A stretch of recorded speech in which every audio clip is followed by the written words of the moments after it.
Hello guys, আসসালামু আলাইকুম। কি অবস্থা সবার? তো আজকে আমি কক্সবাজারের দ্বিতীয় ব্লগ নিয়ে চলে এসেছি। তো সেদিন তো দেখেছিলেন যে আমরা কক্সবাজার চলে এসেছিলাম।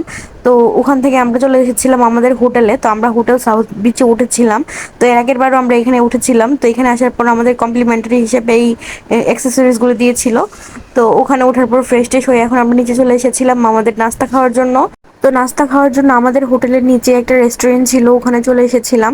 তো আমরা সকালবেলা নাস্তা করেছিলাম ডাল ভাজি ডিম আর পরোটা দিয়ে।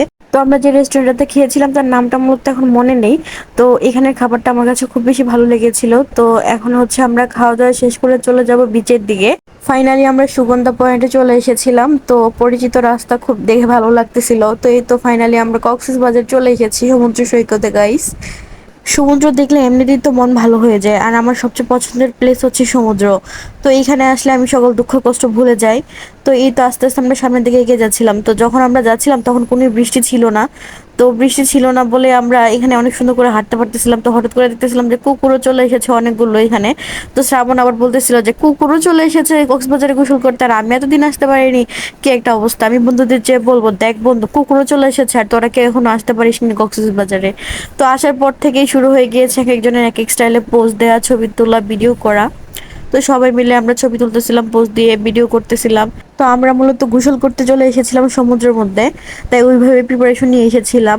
তো আমরা প্রিপারেশন নিয়ে এসেছিলাম যে যদি বৃষ্টিও আসে তাও প্রবলেম নেই, আমরা এখানে আজকে বৃষ্টিতে ভিজে গোসল করে যাব। ওয়েদারটা কিরকম একটা ছিল দেখেন গাইস। তো হালকা হালকা রোদ উঠেছিল প্রথমে আমরা যখন গিয়েছিলাম, কিন্তু রোদটা বেশিক্ষণ স্থায়ী থাকেনি, কিছুক্ষণ পরে আকাশ অন্ধকার হয়ে গিয়েছিল। তো এরই মধ্যে আমরা অনেক ছবি টবি তুলে নিয়েছিলাম। তো এই তো নেমে গিয়েছি আমরা পানির মধ্যে। আমরা এখন গোসল করে নিব। তো শ্রাবণ তো খুব বেশি এক্সাইটেড সে পানিতে নামার জন্য। তো সে তার আগে অনেকগুলো ভিডিও করবে বাসা থেকে বলেই গিয়েছিল। তো পানিতে নামার আগে তাদের যত ধরনের ভিডিও ছিল সব সে করে নিয়েছিল। তো এদিকে তানভীর কি যেন বলতেছিল যে এই সামনে এসে আমার ভিডিওটা কর। তো ওরা তো এক পোজে যে কত ভিডিও করেছে গাইস, আপনারা আস্তে আস্তে দেখতে পাবেন। এই পোজে ওরা 100টা মনে হয় ভিডিও করেছে। যে যে প্লেসে গিয়েছে সবগুলো প্লেসে ওরা এরকম পোজে ছবি তুলেছে। ওরা ওরা শাহরুখ খান হয়ে গিয়েছিল কক্সবাজার গিয়ে। তো দেখেন একটা ভিডিও সে কতবার যে নিয়েছে, তারপরও নাকি তার হচ্ছিল না, সে মন মতো ভিডিও করতে পারতেছিল না। তো আমরা যেহেতু চারজন মিলে গিয়েছিলাম, আমরা ভাই বোনরা মিলে অনেক বেশি দুষ্টমি করতেছিলাম। তো এরই মধ্যে সবাই চলে এসেছিল শ্রাবণকে মাটি চাপা দেওয়ার জন্য। তার নাকি গার্লফ্রেন্ড চলে গিয়েছে, সেই সুখে এখন সে মাটি চাপা খেয়ে দিবে। তার মনে এত কষ্ট যে সমুদ্রের বালি দিয়ে সে যদি মাটি চাপা খায় তাহলে নাকি তার সব কষ্ট দূর হয়ে যাবে। তো আমরাও চলে এলাম তাকে মাটি চাপা দেওয়ার জন্য। তো সবাই মিলে ওকে মাটি চাপা দিচ্ছিল সমুদ্রের পাড়ে। তো এটা দেখে তো আশেপাশে অনেক মানুষ হাসাহাসি করতেছিল, অনেকে তো দাঁড়িয়ে দাঁড়িয়ে দেখতেছিল, ভিডিও করে নিচ্ছিল। তো এটা নিয়ে আমরা অনেক মজা নিচ্ছিলাম যে শ্রাবণ তো আজকে ভাইরাল হয়ে যাবে।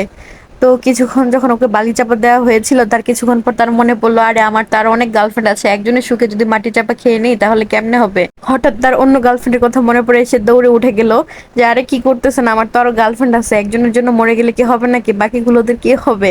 তো সেই কথা শুনে তানবীর তো বলতেছিল, শালা তুই আগে বলবি না তোর এতগুলা গার্লফ্রেন্ড, আমরা তো ভেবেছিলাম একটাই গার্লফ্রেন্ড। তো তারপর ওরা বালি নিয়ে অনেক দৌড়াদৌড়ি করতেছিল। তো অনেক মজা করলাম আমরা এইখানে। তারপর আমরা সবাই মিলে অনেক মজা করে গোসলও করে নিলাম সমুদ্রের পানিতে। তো সমুদ্রের পানিতে নামার পরে তার উঠতেই মন চায় না। তবে পানিটা অনেক বেশি নোংরা ছিল, কারণ যেহেতু বৃষ্টি হচ্ছিল। তো পাহাড়ের ঢলে নাকি পানিগুলো নিচে নেমে আসতেছিল। তো সেই পাহাড়ের অনেক ময়লা টয়লা এদিক দিয়ে ভেসে আসতেছিল। তো তারপরেও আমাদের গোসল কিন্তু থেমে যায়নি। তো তারপর দেখেন আকাশের দিকে তাকিয়ে যে মেঘ প্রায় জমে গিয়েছিল। তো দূরে দেখা যাচ্ছিল যে বৃষ্টি আসতেছে। তো আমরা বৃষ্টির জন্য ওয়েট করতেছিলাম যে কখন বৃষ্টি আসবে, সমুদ্রের মধ্যে বৃষ্টি আর সমুদ্র একাকার হয়ে যাবে আর আমরা সেখানে গোসল করব। তো আমরা সবাই মিলে অনেক অনেক দুষ্টমি করছিলাম, ভাই বোনরা একসাথে মিললে যা হয় আর কি। তো মুহূর্তের মধ্যে আকাশ অনেক বেশি অন্ধকার হয়ে গিয়েছিল, আমার একটু একটু ভয়ও লাগতেছিল। তো তার মধ্যে খুশিও লাগতেছিল সমুদ্রে এসে। তো হঠাৎ করে বৃষ্টি নেমে গেল। তো বৃষ্টি ফোঁটার তীব্রতা এত বেশি ছিল যে আমরা কিছুক্ষণের মধ্যে উঠে আসতে হয়েছিল, কারণ প্রত্যেকটা ফোঁটা ফুটিলে মনে হচ্ছিল কেউ যেন পাথর দিয়ে ঢেলাচ্ছিল। তো এত পরিমাণ আঘাত লাগতেছিল, উপর থেকে বৃষ্টির ফোঁটাগুলো যখন পড়তেছিল মনে হচ্ছিল একদম উপর কাছাকাছি থেকে পড়তেছিল। তো তারপর আমরা হোটেলে চলে এসেছিলাম বৃষ্টির মধ্যে ভিজে ভিজে। তো হোটেলে এসে তারপর ফ্রেশ ট্রেশ হয়ে এখন যেহেতু দুপুর হয়ে গিয়েছিল, তো আমরা লাঞ্চের জন্য নেমে পড়েছিলাম। তো আমরা যে হোটেলে সকালবেলা নাস্তা করেছিলাম সেই হোটেলে দুপুরবেলার জন্য লাঞ্চ করতে চলে গিয়েছিলাম। তো সেখানে গিয়ে আমরা প্যাকেজ নিয়েছিলাম। তো ওখানে আবার প্যাকেজ সিস্টেমে খাবার পাওয়া যায়, যেটা খুব বেশি ভালো লেগেছে। তো আমরা 4টা প্যাকেজ নিয়েছিলাম। তো এটার মধ্যে ভাত ভর্তা গরুর মাংস সবকিছু ইনক্লুডেড ছিল, আর ডাল ছিল আনলিমিটেড। তো খাওয়া দাওয়া শেষ করে এখন আমরা রুমে আসছিলাম, এসে একটু রেস্ট নিব ভেবেছিলাম, তারপর বের হব। তো তো খাওয়া দাওয়া শেষ করে আমরা রুমে আসার পরে রুমে একটু মন বসতেছিল না, তারপর আমরা নিচে নেমে পড়েছিলাম, কিন্তু নিচে নামার পর দেখলাম যে এত পরিমাণ বৃষ্টি যে কিছুতেই বের হওয়া যাচ্ছিল না।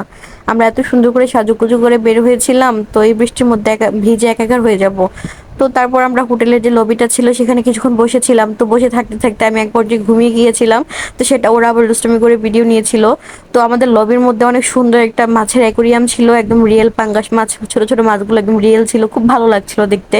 তো এগুলো দেখে দেখে অনেকক্ষণ আমরা প্রায় 2 ঘন্টার মতো ওয়েট করেছিলাম, বৃষ্টি থামতেই ছিল না।